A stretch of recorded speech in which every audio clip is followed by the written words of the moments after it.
Welcome to Penrose Learning, where we make understanding easy. You'll start by preparing the system. Update apt and install the XFCE panel packages so you have the tools to add a taskbar. Once done, launch or restart the panel process with XFCE 4-panel restart so the binary is active. This creates the panel service and necessary config files. Make sure you're in the desktop session you want to modify because XFCE stores panel settings per session. This step gives you the running panel to customize further. Now configure the visible taskbar. Right-click the panel, choose Panel Preferences and set position bottom, top, left, right, size and length to match your screen.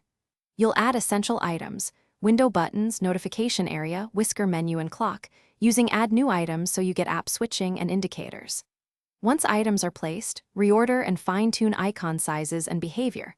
For example, enable automatically show and hide if you need screen space. This creates a functional finish by saving the session or adding XFCE 4-panel to session and startup so the taskbar launches automatically. Log out and back in or reboot to confirm persistence across sessions. If the panel doesn't appear or crashes, run kill all XFCE 4-panel and end XFCE 4-panel restart to force a clean restart. If that fails, temporarily move ~config/xfce 4/xfconf/xfce channel xml/xfce 4-panel xml and restart to reset panel settings.